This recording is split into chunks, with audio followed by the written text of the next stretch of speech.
Hey guys, and welcome back to another video, or welcome if you are new. Today's video is so important to anyone who's considering IP, whether you are a parent, a student, a teacher, anyone who's considering IP. I just recommend you to stay to the very end of this video.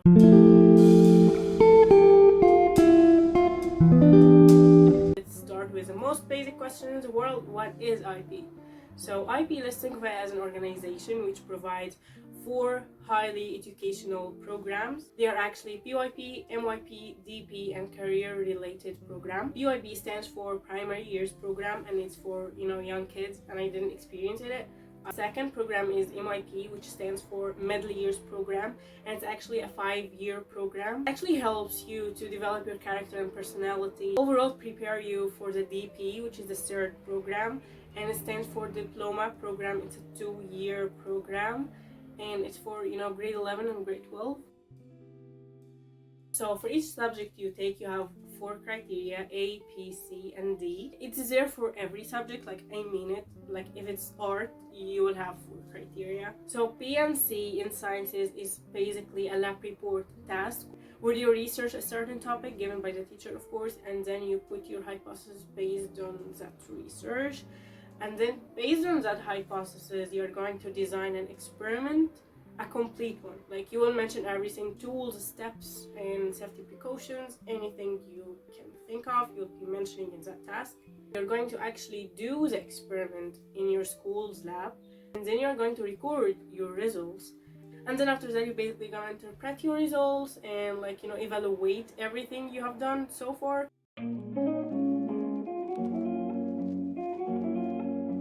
So in sciences also, criterion D is a research task where you research a certain topic or a problem given by the teacher, and then you research all the solutions, like all the possible ones, and then by doing more and more research, you'll get to know that one of the solutions is the best, and then you're going to explain why it's the best one, why you choose it in the first place. So in both sciences and math, criterion A is just an exam simply, or a homework where they just can assess you on what you have already taken in the classroom.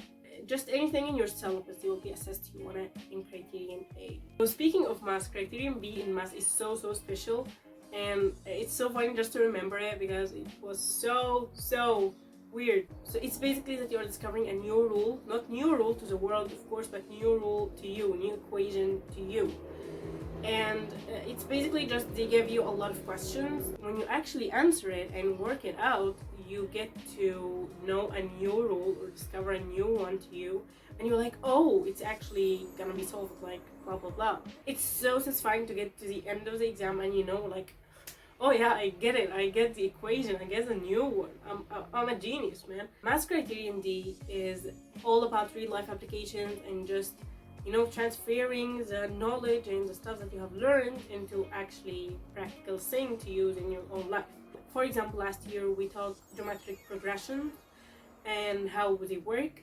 If you don't know geometric progression, this will be just a little bit confusing, but it's okay.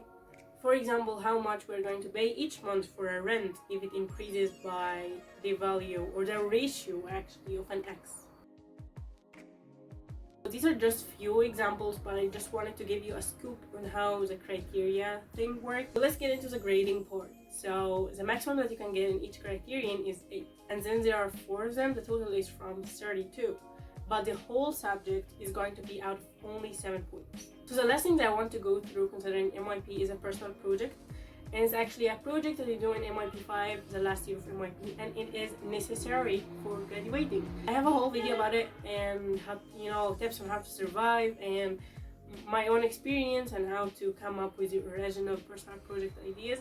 So you may want to check that out. I will link it in the I know. Anyway, so let's get into the DB part where all the exciting things happen. You mainly take 6 subjects, and you choose them, but one of them has to be math one way or another. It has to be okay. 3 of them has to be at a standard level, and the other 3 has to be at a higher level. And a higher level subject is like a major subject or something. So I'm planning on studying engineering in the future. Like I'm interested in computer science, marine engineering, and all stuff like this.